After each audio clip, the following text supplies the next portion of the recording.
मित्रों नमस्कार। YouTube channel ओम study divider में एक बार फिर से आप सभी का स्वागत है। आज के वीडियो में मैं आप सभी के लिए सुपर टेट परीक्षा में पूछे गए सिलेबस वाइज प्रश्नों को हल करूंगा, जिसके लिए मैंने 3 विषयों को सम्मिलित किया है और प्रत्येक विषय में मैंने 7-7 प्रश्नों को हल किया है। तो चलिए शुरू करते हैं। सर्वप्रथम हम हिंदी के 7 प्रश्नों को हल करेंगे, जिसमें पहला प्रश्न है, प्रागैतिहासिक शब्द में किस उपसर्ग का प्रयोग है।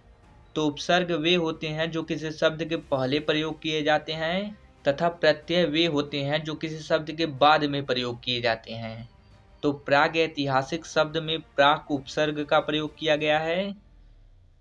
और यदि आपसे पूछा गया होता कि प्रागैतिहासिक शब्द में किस प्रत्यय का प्रयोग हुआ है, तो प्रागैतिहासिक शब्द में इक प्रत्यय का प्रयोग हुआ है। प्रश्न नंबर दूसरा है, जिनका उच्चारण ऊपर के दांतों पर जीभ लगाने से होता है उन्हें क्या कहते हैं। तो किसी अक्षर के उच्चारण में जब हमारा जीभ दांतों से टकराता है तो उन्हें हम दंत वर्ण कहते हैं।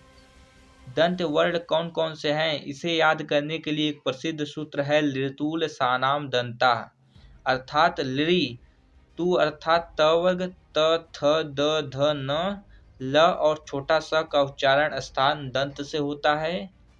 प्रश्न नंबर तीसरा है, निम्नलिखित में से ऊष्म व्यंजन कौन से हैं। तो ऊष्म व्यंजन है स श स। इन व्यंजनों को बोलने में अंदर से गर्म वायु बाहर निकलती है, इसलिए हम इन्हें ऊष्म व्यंजन कहते हैं। ऊष्म व्यंजन तो 4 होते हैं, स श स और ह इसमें नहीं दिया है, तो आप कंफ्यूज मत होइएगा, यही हमारा राइट आंसर होगा। चौथा है, कवि और उसकी रचना का कौन सा जोड़ा सही नहीं है। तो परिमल सूर्यकांत त्रिपाठी निराला की रचना है, शिवराज भूषण के रचनाकार हैं भूषण, शब्द रसायन के रचनाकार हैं देव, लेकिन उद्धव शतक जो कि भारतेंदु हरिश्चंद्र जी का दिया है यह गलत ऑप्शन है, क्योंकि उद्धव शतक के रचनाकार हैं जगन्नाथ दास रत्नाकर। प्रश्न नंबर 5वां है, संकल्प शब्द में उपसर्ग बताइए। तो संकल्प शब्द में सम उपसर्ग का प्रयोग हुआ है और कल्प इसका मूल शब्द है। प्रश्न नंबर 6 है, अत्यधिक का विलोम क्या होगा। तो अत्यधिक मिस होता है बहुत अधिक, तो अत्यधिक का विलोम हो जाएगा अत्यल्प यानी कि बहुत कम। प्रश्न नंबर 7 है, देशभक्ति में कौन सा समास है। तो देशभक्ति में तत्पुरुष समास है। देशभक्ति का समास विग्रह होगा देश के लिए भक्ति। तो इस प्रकार हिंदी के 7 प्रश्न समाप्त हुए। अब हम बाल विकास एवं शिक्षा शास्त्र यानी कि चाइल्ड डेवलपमेंट एंड पेडागोजी के 7 प्रश्नों को हल करेंगे। प्रश्न नंबर पहला है, समावेशी कक्षा में किस प्रकार के छात्र एवं छात्रा शामिल होते हैं। तो समावेशी कक्षा में सामान्य वर्ग और विशिष्ट वर्ग इन दोनों वर्गों के छात्र शामिल होते हैं। प्रश्न नंबर दूसरा है, निम्न में से कौन सी अच्छे शिक्षक की विशेषता नहीं है। तो अच्छे शिक्षक की विशेषता नहीं है स्वेच्छाचारी होना। प्रश्न नंबर तीसरा है, अनुकूलित अनुक्रिया सिद्धांत किसके अनुकूलन पर बल देता है। तो अनुकूलित अनुक्रिया सिद्धांत व्यवहार के अनुकूलन पर बल देता है। प्रश्न नंबर 4 है, इनमें से कौन मनोवैज्ञानिक भाषा विकास से संबद्ध है। तो चोम्स्की नामक मनोवैज्ञानिक भाषा विकास से संबद्ध है।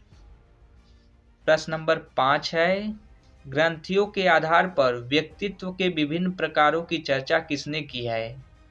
तो ग्रंथियों के आधार पर व्यक्तित्व के विभिन्न प्रकारों की चर्चा क्रेस्मर नामक मनोवैज्ञानिक ने की है। प्रश्न नंबर 6 है, विद्रोह की भावना की प्रवृत्ति निम्न में से किस अवस्था से संबंधित है। तो विद्रोह की भावना की प्रवृत्ति मध्य किशोरावस्था से संबंधित है और विद्रोह की भावना की प्रवृत्ति मध्य किशोरावस्था से संबंधित है, यह बताने वाले मनोवैज्ञानिक थे जीन पियाजे। प्रश्न नंबर 7 है, बच्चों के सामाजिक विकास को प्रभावित करने वाले कारक कौन से हैं। तो बच्चों के सामाजिक विकास को प्रभावित करने वाले कारक है सामाजिक परिवेश जन्य तत्व।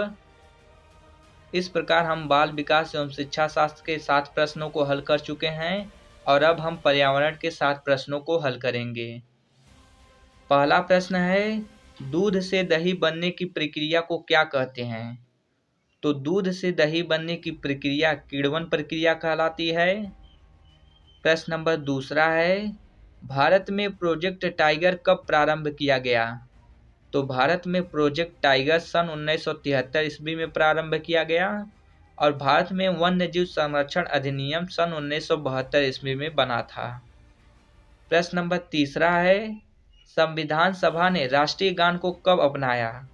तो संविधान सभा ने राष्ट्रीय गान को 24 जनवरी 1950 ईस्वी को अपनाया।